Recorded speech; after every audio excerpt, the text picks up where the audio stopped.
Welcome to my channel শ্রাবণীর kitchen.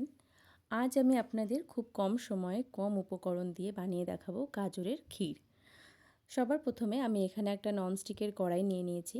আপনারা যে কোনো রকম কড়াই ব্যবহার করতে পারেন, তাতে কোনো অসুবিধা নেই। তবে ননস্টিকের কড়াই নিলে তাতে লেগে যাওয়ার চান্সটা থাকে না। এই কড়াইয়ের মধ্যে আমি নিয়ে নিয়েছি 1 টেবিল চামচ মতো ঘি।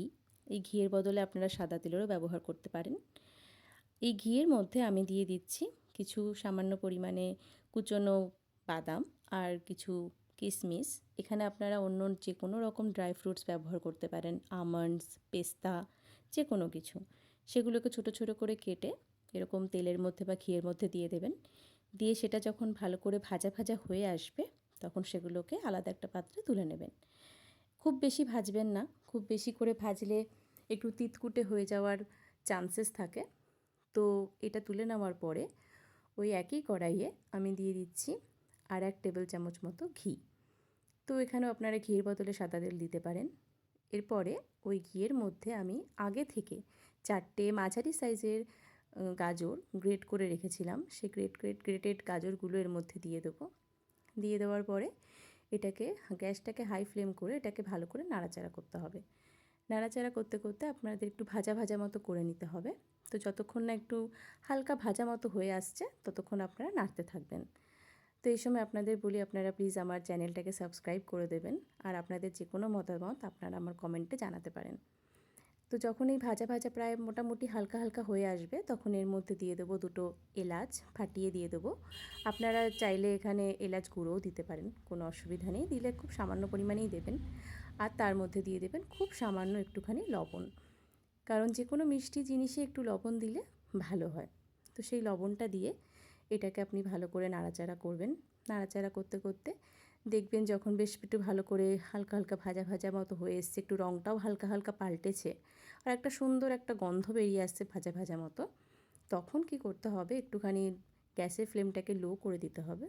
লো করে দিয়ে এটাকে একটা ঢাকনা দিয়ে আপনারা রেখে দেবেন এই 5-7 মিনিটের মতো। কিন্তু দেখবেন যেন নিচে যেন লেগে না যায়। তো মাঝে মধ্যে আপনারা চেক করে দেখেও নিতে পারেন। তো 5-7 মিনিট পরে ওই ঢাকনাটাকে উঠিয়ে আপনারা আরেকবার নাড়াচাড়া করবেন। নাড়াচাড়া করে ভালো করে দেখবেন যে আপনার রঙটা, মানে গাজরের রঙটা বেশ অনেকটাই পাল্টে এসছে, ধীরে ধীরে একটুখানি হলদে হলদে হয়ে এসছে। আর এর থেকে বোঝা যায় যে গাজরটা ভালো করে মানে ভাজা ভাজা হয়ে এসছে। তো এই সময় আপনারা গ্যাসের ফ্লেমটাকে হাই করে দেবেন। এতক্ষণ লোয়ে ছিল, একটু হাই করে দেবেন। দিয়ে এটাকে ভালো করে নাড়াচাড়া করবেন। নাড়াচাড়া করা হয়ে গেলে এর মধ্যে আমি এখানে 500 ml এক প্যাকেট দুধ দিয়ে দিচ্ছি। যেহেতু এটা ক্ষীর বানাচ্ছি, তার জন্য দুধের পরিমাণটা অনেকটাই বেশি দিচ্ছি গাজরের তুলনায়। আর যদি এটা হালবা বানাতাম তাহলে একটুখানি দুধের পরিমাণটা কমই দিতাম।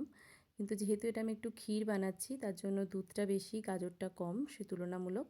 তার জন্য এখানে আমি 500 ml দুধ দিয়েছি। দুধটা দেওয়ার পরে আমি দুধটাকে জাল দিইনি, ডাইরেক্টই দিলাম, কারণ এই দুধের মধ্যেই জিনিসটা মানে গাজরটা সিদ্ধ হবে ভালো করে।